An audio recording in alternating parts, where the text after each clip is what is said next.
Om Shanti. Welcome to Brahma Kumaris. The new beginning. புதியதோர் தொடக்கம் நிகழ்ச்சி மூலமா உங்கள் அனைவரையும் சந்திப்பதில் மிக்க மகிழ்ச்சி. இன்னைக்கு நம்ம சந்திக்கக்கூடிய chief guest BK sister Priya. அவங்க பிரம்ம குமாரிஸ்ல பல ஆண்டுகளா சேவை பண்ணிட்டு இருக்காங்க. அவங்க கிட்ட நிறைய டாபிக்ஸை பத்தி டிஸ்கஸ் பண்ணிட்டு இருக்கோம். இன்னைக்கு நம்ம டிஸ்கஸ் பண்ணக்கூடிய டாபிக் கான்ஷியஸ்னஸ் மற்றும் கில்ட்டி கான்ஷியஸ்னஸ், அதாவது குற்ற உணர்ச்சி. இதை பற்றி தான் அவங்க கிட்ட நிறைய கேட்க போகிறோம். அதுவும் இல்லாமல் கொஞ்சம் இமெயில்ஸும் படிக்க போகிறேன். சரி, வாங்க நம்ம யார் அப்படிங்கிறத தெரிஞ்சுக்கலாம். அதுவும் இல்லாமல் அவங்க கிட்ட நிறைய கேள்விகளை கேட்டு தெளிவுபட்டிருக்கலாம். ஓம் சாந்தி. சாந்தி. சரி, ஓம் சாந்தி அப்படின்னா என்ன? ஓம் சாந்தி அப்படின்னா ஓம் என்றது நான், ஆத்மா. சாந்தி அப்படின்னா அமைதி. ஸோ ஓம் சாந்தி அப்படின்னா இப்போ மற்றவங்க நம்ம யூஸ்வலி ஹாய் ஹலோ அப்படின்னு சொல்லுவோம்ல. இப்போ ஆன்மீக உலகத்துல பர்டிகுலரா பிரம்ம குமாரிஸ் நாங்க என்ன சொல்லணும், ஓம் சாந்தி அப்படின்னு சொல்லுவோம். ஒருத்தவங்க மீட் பண்ணும்போது ஓம் சாந்தின்னு சொல்லுவோம், அப்புறம் அவங்க கிட்ட இருந்து போகும்போது ஓம் சாந்தின்னு சொல்லுவோம். ஸோ அப்படின்னா என்ன அர்த்தம்னா, நான் அமைதியான ஆத்மா, நீங்களும் அமைதியான ஆத்மா. அந்த அமைதியின் மூலமா நம்ம ரெண்டு பேரையும் வந்து கிரீட் பண்ணிக்கிறோம் அப்படின்னு அர்த்தம். பகிர்ந்துக்கிறோம். அந்த அமைதியை வந்து பகிர்ந்துக்கிறோம். ஸோ நம்ம ஓம் சாந்தின்னு சொல்லும் போது என்னுள்ள இருக்கக்கூடிய அமைதியை நான் கொண்டு வரேன். அதே போல உள்ள இருக்கக்கூடிய அமைதியும் நான் பாக்குறேன். ஸோ நம்ம வெளிமுகமா நீங்க யாரு, உங்க முகம், உங்க அப்பியரன்ஸ், நீங்க போட்டிருக்க ட்ரெஸ், அதெல்லாம் பாக்குறத விட உங்களுக்குள்ள இருக்க ஆத்மா, அதை நான் பார்க்கும் போது எனக்கு அந்த அமைதி வருது. சோ எப்பவுமே நம்மளுக்கு வந்து ஏன் வந்து உலகத்துல திடீர் ஒருத்தவங்க பார்க்கும் போது பிடிக்க மாட்டேங்குதுல்ல? ஆமா, என்னமே தெரியாது, அவங்களை யாரும் கூட தெரியாது. ஆனா பார்த்தா எனக்கு வெறுப்பு வருது. இல்ல பார்த்தா எங்கேயோ பஸ்ல போவோம், அங்க பார்த்தோன்னா பஸ்ல போறோம், ஐயோ அந்த லேடி பார்த்தால எனக்கு பிடிக்கல அப்படின்னு வருதுல. ஏன்னா நம்ம என்ன ஆகுதுன்னா அவங்களோட வெளி தோற்றத்தை பாக்குறோம். சோ இல்ல அந்த ஒரு வைப்ரேஷன் இருக்குல்ல, அவங்களோட வைப்ரேஷனை பார்த்து நம்மளுக்கு அந்த மாதிரி ஃபீல் ஆகுது. ஆனா நம்ம வந்து ஆத்மாவை பார்க்கும் போது எல்லா ஆத்மாவே பாத்தீங்கன்னா அடிப்படையா எல்லா ஆத்மாவுக்கும் அமைதி இருக்கு, அன்பு இருக்கு, சந்தோஷம் இருக்கு. சோ நற்குணங்கள்ன்றது நம்ம ரோஜா செடி பார்த்த மாதிரி எல்லாருக்கிட்டையும் வந்து நல்ல குணங்கள் இருக்கு. நம்ம ஆத்மாவை பார்க்கும் போது மட்டும்தான் அந்த நல்ல குணங்கள் தெரியுது. ஆனா நம்ம அந்த உடல், அவங்களுடைய நடை உடை, அவங்களுடைய மற்ற விஷயங்கள்லாம் நம்ம பார்க்கும் போது நம்மளுக்கு உடனே அந்த ஃபீலிங்ஸ் வித்தியாசம் வருது இல்ல. இவங்க ஆண், இவங்க பெண், இவங்க பணக்காரர், இவங்க ஏழை, இவங்க நல்லவங்க, இவங்க கெட்டவங்க, எல்லாமே வந்துட்டு பாடி கான்சியஸ் அப்படின்னு சொல்லுவோம். அதாவது தேக அபிமானம். அதை பார்க்கும்போது நம்மளுக்கு வெறுப்பு வருது, கோபம் வருது, அந்த மாதிரி வருது, மத்த உணர்ச்சிகள், நெகட்டிவான உணர்ச்சிகள் வருது. ஆனா ஆத்மாவை பார்க்கும்போது நம்மளுக்கு எப்பவுமே என்ன வருதுன்னா நல்ல குணங்கள் தான் வருது. அதனாலதான் ஆத்மாவை பாருங்கன்றது பிரம்ம குமாரிஸ்ல மெயின் ஒரு இது. அதுக்கு ஒரு சாட்சியா தான் ஓம் சாந்தி சொல்றோம். ஓம் சாந்தி, இப்போ சில விஷயங்கள் நடக்கும் போது ஓம் சாந்தி அப்படின்னு சொன்னோம்னா சரி, எல்லாரும் அந்த உடல் வைப்ரேஷன்ல இருந்து கொஞ்சம் ஆத்மா வைப்ரேஷனுக்கு வாங்க அப்படின்னு தான் அர்த்தம். அது சொல்லும் போதே ஒரு அமைதி ஏற்படுது சிஸ்டர். அதாவது ஓம் சாந்தி, ஓம்ங்கிறதே வந்து நல்ல வைப்ரேஷன். சாந்தின்னு சொல்லும் போது சாதாரணமா இருக்கிறவங்களுக்கு கூட ஓகே, ஒரு நல்ல அமைதி, ஒரு நல்ல எக்ஸ்பிளனேஷன் கொடுத்தீங்க. அதாவது நீங்க உடலை பார்க்காதீங்க, காஸ்டியூம்ஸ் பார்க்காதீங்க, கண்ணு பார்க்காதீங்க, அவங்களுடைய மனசை பாருங்க, அதாவது ஆத்மாவை பாருங்கன்னு அழகா சொல்லி கொடுத்தீங்க. Thank you sister. ஸோ இன்னொரு விஷயம் என்ன அப்படின்னா, ஆத்மா வந்து நம்ம நினைக்கிறோம் உடல் வெளி மூலமா பாக்குறது மட்டும் இல்ல. அந்த ஆத்மா வந்து ஒரு தப்பு பண்றாங்கன்னு வச்சுப்போமே, அந்த தப்பை நம்ம பாக்குறது கூட வந்து தேக அபிமானம் தான். அதாவது வந்து இங்கிலீஷ்ல என்ன சொல்லுவோம்னா, associating a person with their action is also a judgement. So நம்ம மத்தவங்களே எப்பவுமே ஜட்ஜ் பண்ணிக்கிட்டே தான் இருக்கும். இப்ப பாருங்க, நீங்க வெளியில போறீங்க, ஒரு ரோட்ல போறீங்கன்னா என்ன பாப்பீங்க? எல்லாரையுமே இவங்க எப்படி போட்டிருக்காங்க, இவங்க எப்படி நடக்கிறாங்க, அவங்க எந்த கார்ல போறாங்க, ஜட்ஜ்மெண்ட் நடந்துட்டு இருக்குல்ல. எப்பவுமே நம்ம ஒருத்தவங்க ஜட்ஜ் பண்ணிக்கிட்டே இருக்கும். ஆனா ஆத்மா அபிமானம் இருக்கும் போது நம்ம யார் என்ன செஞ்சாலும் பரவாயில்ல, அவங்க ஸ்கிரிப்ட பிளே பண்றாங்க, நம்ம என்ன பண்ணுவோம், அமைதியாவும் நம்ம லைஃபை ஃபோக்கஸ் பண்ணி போவோம். அப்படியே யாராவது தப்பு செய்யறாங்களா? இப்போ ஒண்ணும் இல்ல, நீங்க ரோட்ல போறீங்க, ஒரு பேப்பர் தூக்கி போடுறாங்கன்னா உங்களுக்கு என்ன கோவம் வருமா? ஏன் அந்த பேப்பரை தூக்கி போடுறாங்க, கார்பேஜ் அந்த போடலாமே, அந்த என்ன கீழே போட்டாங்கன்னா அந்த பேப்பர் தூக்கி டஸ்ட்பின்ல போடலாமேன்னு ஒரு தாட் வருமா? நம்ம என்ன பண்றோம், அப்ப ஜட்ஜ் பண்றோம் அவங்கள. தப்புதான் அவங்க செய்யறது, ஆனா நான் அதை பார்த்து வெறுப்பை கிரியேட் பண்றேன்ல, அவங்க ஏன் இப்படி பண்றாங்க. இதெல்லாம் கூட தேக அபிமானம் தான். எது எனக்கு துக்கம் கொடுக்குது அப்படின்னு பாத்தீங்கன்னா, தேக அபிமானம், மற்றவர்களை பார்ப்பது, மற்றவர்களுடைய கெட்டதை பார்ப்பது, இதுதான் எனக்கு வந்து துக்கம் கொடுக்குது. ஓ, மற்றவர்களுடைய கெட்டதை பாக்குறது நமக்கே துக்கம் கொடுக்குது. இப்ப நான் 5 விகாரங்கள் சொல்லுவாங்க, காமம், கோபம், மோகம், அகங்காரம், ஆசை. இதெல்லாம் எப்ப வருது அப்படின்னு பாத்தீங்கன்னா, தேகத்தை பார்க்கும் போது, அதாவது உடல் மட்டும் இல்ல, உடல்ல இருந்து செய்யக்கூடிய காரியங்கள், நெகட்டிவான காரியங்களை பார்க்கும் போது கூட நம்மளுக்கு வந்து துக்கம் வருது. சோ நம்ம வந்து ஆத்மாவை பாக்குறோம் அப்படின்னா ஓகே, அவங்க போடக்கூடாதுதான், ஆனா அவங்க ஸ்கிரிப்ட் போடணும்னு இருக்கு அப்படின்னு நினைச்சிட்டோம்னு வச்சுக்கோங்களேன், எனக்கு அது டிஸ்டர்ப் ஆகாது. இல்ல நம்ம என்ன பண்றோம், டிஸ்டர்ப் ஆயிடுறோம். சோ இன்னொரு ஆத்ம அபிமானி, அதாவது ஆத்ம உணர்ச்சியில இருக்கும் போதுதான் நம்மளுக்கு சந்தோஷம், சுகம், அமைதி கிடைக்குது. சோ ஒவ்வொருத்தங்களும் நம்ம வந்து தப்பான காரியம் யாராவதுங்க செஞ்சா கூட அவங்க அந்த ஸ்கிரிப்ட் பிளே பண்றாங்கன்னு நினைச்சு நான் போகும்போது எனக்கு வந்து அது டிஸ்டர்ப் ஆகாது. ஆனா நம்ம என்ன பண்றோம், அதை ஜட்ஜ் பண்றோம், பாத்தியா அவங்க தப்பான காரியம் செஞ்சிருக்காங்க அப்படின்னு சொல்லிட்டு. சோ நம்ம ஒருத்தங்களோட ஐடென்டிட்டி கூட நம்ம என்ன பண்றோம் அப்படின்னா அவங்களோட காரியங்கள் வச்சுதான் ஐடென்டிட்டி பண்றோம். இப்போ வந்து ஒரு நல்ல காரியம் செஞ்சாங்கன்னா இவங்க நல்லவங்க, கெட்ட காரியங்கள் செஞ்சா கெட்டவங்க. ஆனா ஆன்மீகம் நம்ம என்ன சொல்லுதுன்னா நல்லவங்க தான் ஒரு 5 நிமிஷத்துக்கு கெட்ட காரியம் செஞ்சுட்டாங்க, நான் அமைதியான ஆத்மாதான் ஒரு 10 நிமிஷம் கோவம் அடைஞ்சிட்டேன், நான் வந்து அன்புள்ள ஆத்மாதான் எனக்கு வந்து அரை மணி நேரம் என்ன சண்டே ஆயிடுச்சு. டிஃபரன்ஸ் பாக்குறீங்களா? இவங்க வந்து கெட்டவங்க, இவங்க பொறாம பிடிச்சவங்க அப்படின்னு சொல்றதை விட இவங்க நல்லவங்க தான் ஒரு 10 நிமிஷத்துக்கு டென்ஷன் ஆயிட்டாங்க. வித்தியாசம் பாக்குறீங்களா? அப்ப நம்ம ஆட்டிடியூட், நம்மளோட கண்ணோட்டம் எப்படி இருக்கு? இவங்க அமைதியானவங்க தான், நம்ம அதை வந்து என்ன பண்றோம், அதை நம்ம ஏத்துக்கிறோம். சோ 10 நிமிஷம் அவங்க டென்ஷன் ஆகாது, நம்ம மன்னிக்க கூடிய நம்மளுக்கு அந்த மனோபான்மை வருது. ஆனா நம்ம என்ன பண்றோம், ஜட்ஜ்மெண்ட் பண்றதுனால அவங்க நம்ம எப்பவுமே பாருங்க டென்ஷன் ஆயிட்டே இருக்காங்கன்னு என்ன பண்ணுவோம், இவங்க எப்பவுமே டென்ஷன் பண்ணிட்டேப்பா அப்படின்னு சொல்லுவோம். சோ அப்ப கேக்குற அந்த ஆத்மாக்கு எவ்வளவு கஷ்டம் வரும். என்ன வந்து எப்பவுமே டென்ஷன் ஆகுதுன்னு சொல்லிருக்காங்க, ஆனா அப்படி கிடையாது. எல்லாருக்கிட்டையும் கெட்டது இருக்கு, அதை கொஞ்ச நேரம் வெளிப்படுத்துறாங்க. நம்ம அந்த வெளிப்படுத்துற நேரத்தை தான் புடிச்சிட்டு இருக்கோமே தவிர ஆனா வந்துட்டு அந்த நல்லதை பார்க்க மாட்டோம். சோ ஓம் சாந்தியோட அர்த்தம் இவ்வளவு டீப்பா இருக்கு பாருங்க. ஓம் சாந்தி நான் சொன்னா அவங்களுடைய கெட்ட செயல்கள், அவங்களுடைய கெட்ட குணங்கள், அவங்க வெளியில இருக்க தோற்றம் இதெல்லாம் பார்க்காததுதான் வந்துட்டு ஓம் சாந்தி. அவங்க பர்சனாலிட்டி கூட நான் பாக்கணும்னு அவசியம் கிடையாது. அவங்க எப்படி வேணா இருக்கலாம், அவங்க கேரக்டர் தப்பா கூட இருக்கலாம், ஆனா உள்ளுக்குள்ள ஆத்மா எப்படிப்பட்டது, ரொம்ப நல்ல ஆத்மா தான். ஒரு தீவிரவாதியா இருந்தா கூட அவருக்கும் உள்ள அன்புன்னு ஒண்ணு இருக்குல்ல, அவர் குழந்தைய பார்த்தா அவர் அன்பு தானே காமிக்க போறாரு, அந்த குழந்தைகிட்ட அவர் எதுவும் பண்ண போறல. அப்ப அந்த ஆத்மா, அன்புள்ள ஆத்மா தீவிரவாதி என்ற பாட்டை பிளே பண்ணுது.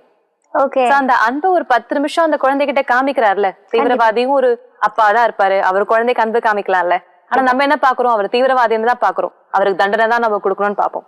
சோ ஆன்மீகம்ன்றது ஒருத்தருடைய நடை உடை, அவருடைய என்ன கேரக்டரு, அவங்களோட பர்சனாலிட்டி இதெல்லாம் தவிர்த்து அந்த ஆத்மாவை மட்டும் பாக்குறதுதான். அந்த லேயர்ஸ் எல்லாம் இருக்கும்ல, சோ ஒவ்வொரு லேயரும் நம்மளுடைய வெளி தோற்றத்தை ஒரு லேயர், அப்புறம் நம்மள எப்படி பாக்குறாங்க அது ஒரு லேயர், நம்ம செய்யக்கூடிய காரியங்கள் ஒரு லேயர், நம்மளுடைய ஃபீலிங்ஸ் எல்லாத்தையும் தாண்டி உள்ளுக்குள்ள ஒரு ஆத்மான்னு ஒண்ணு இருக்கு. இன்னொரு டீப்பான விஷயம் ஆத்மால என்னன்னா, நான் நினைக்கிறது கூட நான் கிடையாது. இப்ப நான் வந்து குற்ற மனப்பான்மை இருக்குன்னு கொஞ்ச நேரத்துக்கு தான் அது இருக்கு. நான் குற்ற மனப்பான்மை கிடையாது, நான் கோபம் கிடையாது, நான் அகங்காரம் கிடையாது. கொஞ்ச நேரத்துக்கு அது என்ன வந்துட்டு போகுது, ஒரு விசிட்டர் மாதிரி. இப்ப நீங்க போய் கார் ரோட்ல நிக்கிறீங்க அப்படின்னா ஒரு கார் போகுது, கரெக்டா? சோ நீங்க நிக்கிறீங்க, கார் உங்களை வந்து போகுது. சோ அதே போலதான் நான் வந்து ஆத்மா, என் முன்னாடி கோபம் என்ற அலை வந்து போகுது, என் முன்னாடி அந்த அகங்காரம் என்ற கார் வந்து போகுது. அது என்னுடைய கார் கிடையாது, ரோட்ல இருக்க car.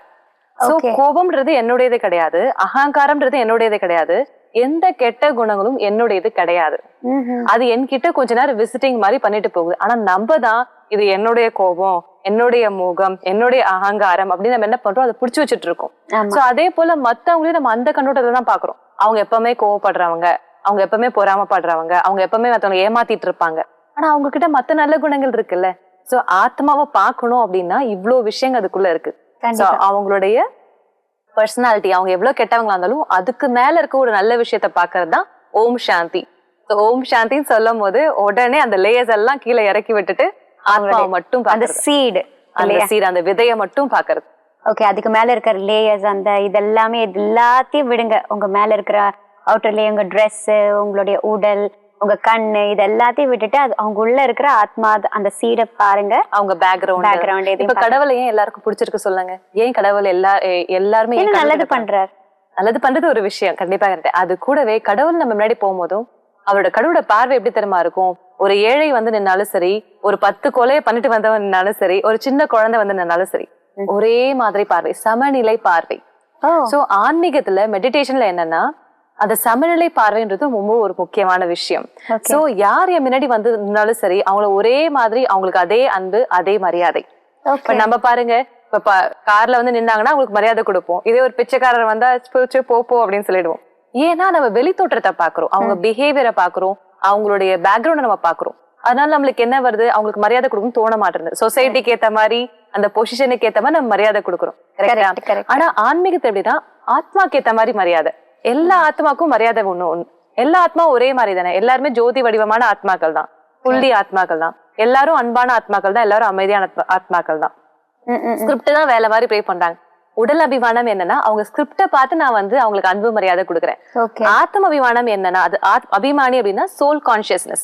So what I am aware of, நான் எதை ஞாபகம் வச்சிருக்கேன் அப்படின்றதுதான். உங்களை பார்க்கும் போது நான் எதை பாக்குறேன், so what I am aware about you. So நான் வந்து உங்களுடைய ஆத்மாவை பார்த்தேன் அப்படின்னா அன்பு மரியாதை எல்லாருக்கும் ஒரே மாதிரி கொடுப்பேன். ஆனா இந்த ஸ்கிரிப்ட பாக்குறேன்னு வச்சுக்கோங்களேன், பிச்சைக்காரன் ஒரு ஸ்கிரிப்ட் இல்ல தப்பு செய்யறவன்ற ஒரு ஸ்கிரிப்ட பார்க்கும் போது எனக்கு அப்ப என்ன தோணும், அவங்களுக்கு மரியாதை கொடுக்கணும் தோணாது. ஏன்னா I feel you do not deserve love. உனக்கு நீ அன்புக்கு தகுதி இல்ல, நீ மரியாதைக்கு தகுதி இல்ல நான் உள்ளுக்குள்ள நினைக்கிறேன். ஏன்னா இது என்னோட சொசைட்டியோட பிராட்டப், என்ன சொசைட்டில இப்படிதான் வளர்த்து வந்திருக்காங்க. ஆன்மீகத்துல நம்மளுக்கு என்ன கத்துக்கிறோம், பிரம்மகுமார்ஸ்ல என்ன சொல்லி கொடுக்குறாங்க அப்படின்னா நீங்க எல்லாருக்கும் ஒரே விதமான அன்பு மரியாதை கொடுங்க அப்படின்னு சொல்றாங்க. ரொம்ப அழகா இருந்தது சிஸ்டர். அதாவது நீங்க முன்னாடி எபிசோட்ல வந்து கர்மத்தின் விதியும் அழகா சொல்லியிருந்தீங்க. அதாவது அவங்களுக்கு என்ன முன்னாடியும் பண்ணியிருந்திருக்கலாம், பின்னாடியும் தப்பு பண்ணியிருந்திருக்கலாம், இல்ல இப்ப சந்தோஷமா இருக்காங்க அப்படின்னா அவங்க பணக்காரங்களா இருக்காங்க அப்படின்னா அவங்க பண்ணின பாவ புண்ணியங்கள் அதுதான் அப்படின்னு சொன்னீங்க. அது அழகா நீங்க இந்த இதுலயும் வந்து ஓம் சாந்தி அவங்களோட ஆத்மாவை பாரு, அந்த இதை பார்க்காதீங்க, அவங்களுடைய அவுட்டர் லேயரை பார்க்காதீங்க அப்படின்னு சொல்லிட்டு ரொம்ப அழகா இந்த டீட்டெயில்டா சொன்னீங்க. ஓகே சிஸ்டர், அதுக்கப்புறம் வந்து கில்ட்டி கான்சியஸ்னஸ், குற்ற உணர்வு ஏன் ஏற்படுது அத பத்தி கொஞ்சம் சொல்லுங்க. சரி, சோ குற்ற உணர்வு அப்படின்னா நான் ஏதோ தப்பு பண்ணிட்டேன், நான் தகுதியற்றவன், என்கிட்ட தகுதி இல்ல, அவங்க எல்லாம் நல்லவங்க நான் ரொம்ப கெட்டவங்க, இல்ல நான் ஒரு பெரிய தப்பு பண்ணிட்டேன் இதனால ஒரு பெரிய பாதிப்பு கிரியேட் ஆயிடுச்சு அப்படின்னு நம்ம வந்து நினைக்கிறோம்ல, இதுதான் குற்ற மனப்பான்மை. சம்டைம்ஸ் சில பேருடைய மனசு வீக்கா இருக்கும் போது அது செல்ஃப் எஸ்டீம் சொல்லுவாங்க. தன்னை பற்றி எப்படி நினைப்பது, தன்னையே தான் எப்படி மரியாதை கொடுக்குறாங்க, how much do I respect myself, என்னையே நான் எவ்வளவு மதிக்கிறேன் myself. ஓகேவா? சோ அந்த கெப்பாசிட்டின்னு ஒண்ணு இருக்கு. சில பேர் தன்னை வந்துட்டு 80% வந்து என் மரியாதை இருக்கும், யார் என்னை பத்தி எப்படி பேசினாலும் சரி என் தன் மேல ஒரு நம்பிக்கை சொல்லுவாங்கல்ல, செல்ஃப் கான்பிடன்ஸ் இருக்கும். யாருக்கு செல்ஃப் கான்பிடன்ஸ் ஜாஸ்தியா இருக்கும், ஈகோ கிடையாது, ஏன்னா ரெண்டுத்துக்கும் டிஃபரன்ஸ் இருக்கு. ஈகோ அப்படின்னா இப்போ நீங்க வந்து பாடகின்னு வச்சுக்கோமே, நான் மட்டும்தான் நல்லா இந்த உலகத்திலேயே நான் மட்டும்தான் நல்லா பாடுறது ego correct. So self confidence இல்ல செல்ஃப் எஸ்டீம், அதாவது சுயமரியாதை அப்படின்னா என்னன்னா நானும் நல்லா பாடுறேன், இந்த மாதிரி நல்லா பாடுறவங்களும் உலகத்துல நிறைய பேர் இருக்காங்க அப்படின்றதுதான் என்னது செல்ஃப் எஸ்டீம். ஓகேவா? சோ நம்ம இது ரெண்டுத்துக்கும் வித்தியாசம் புரிஞ்சுக்கணும். சோ இந்த மாதிரி செல்ஃப் கான்பிடன்ஸ் யாருக்கு ஜாஸ்தியா இருக்கோ அவங்க ஏதாவது தப்பு பண்ணிட்டாங்கன்னு என்ன நினைப்பாங்கன்னா, சரி பரவாயில்ல தப்பு நடந்துருச்சு நான் வந்து கரெக்ட் பண்ணிக்கிறேன் அப்படின்ட்டு அதை தட்டி விட்டுட்டு போயிடுவாங்க.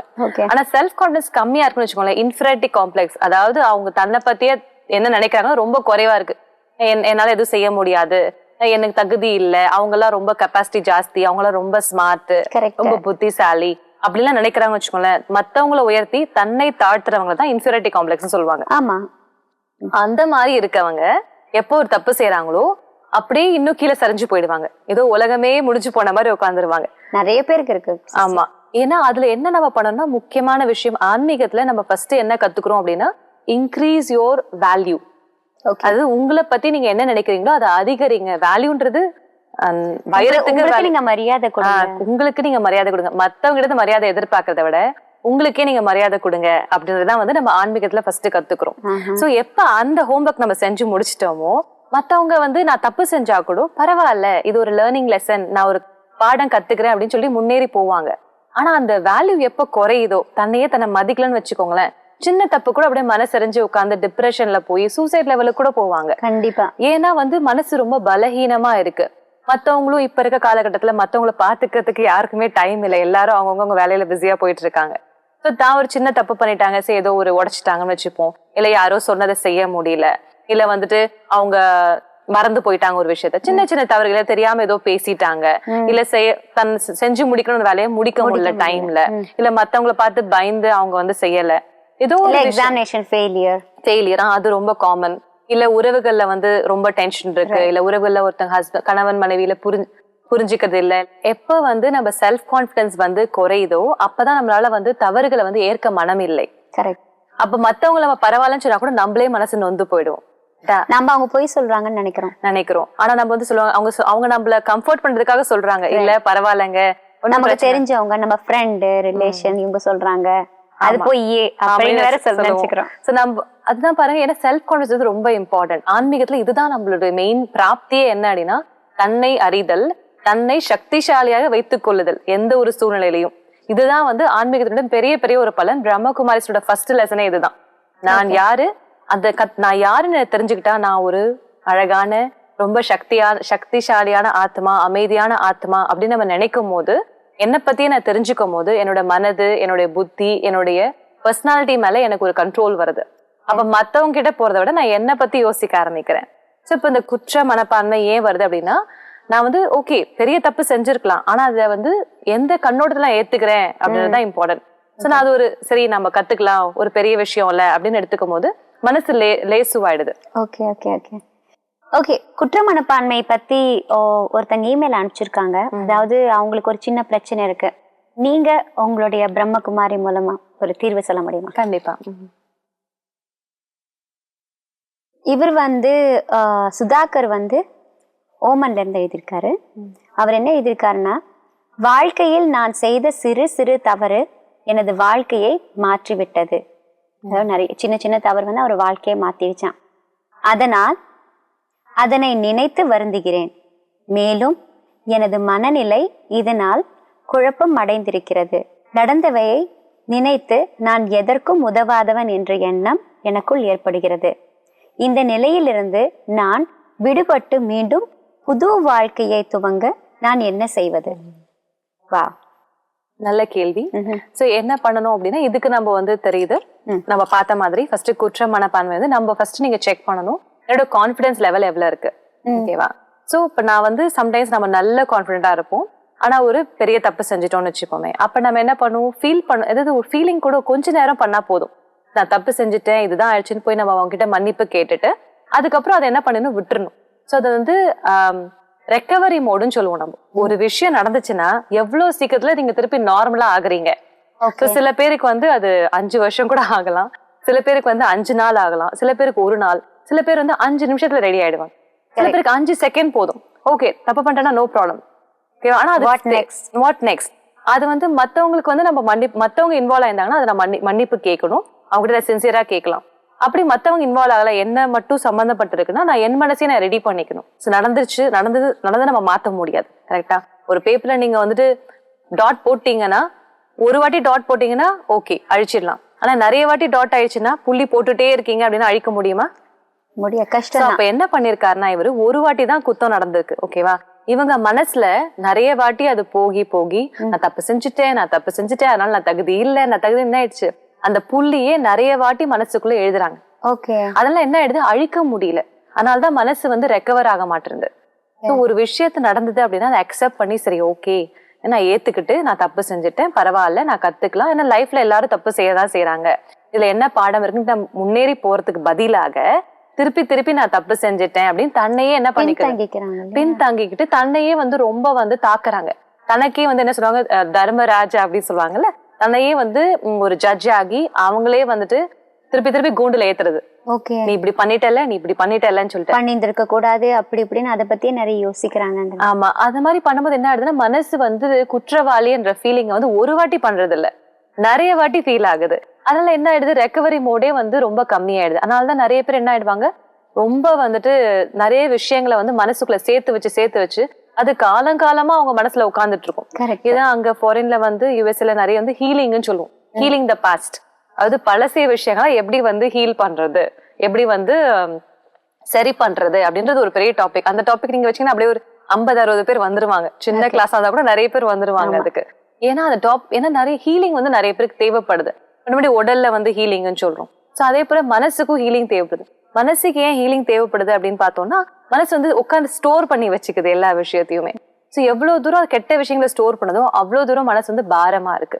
சோ ஹீலிங் என்ன பண்ணுதுன்னா அதை கிளியர் பண்ணி விடுது. ஹீலிங் 2 விதமா செய்யலாம்.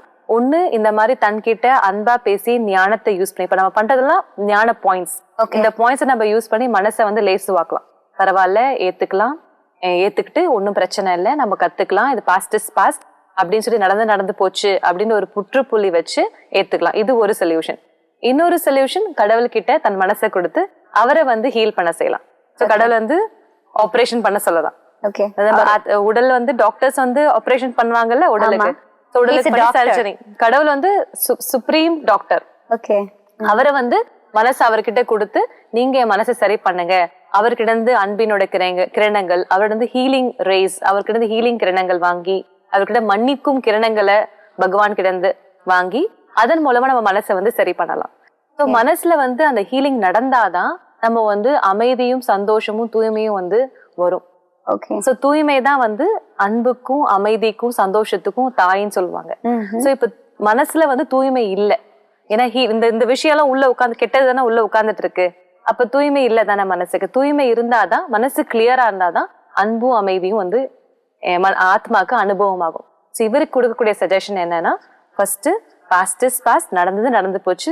ரெண்டாவது, நீங்க உணர்ந்துட்டீங்க. எப்போ நீங்க ஒரு விஷயத்த உணர்றீங்களோ அப்பவே பாதி பிரச்சனை சால்வ்.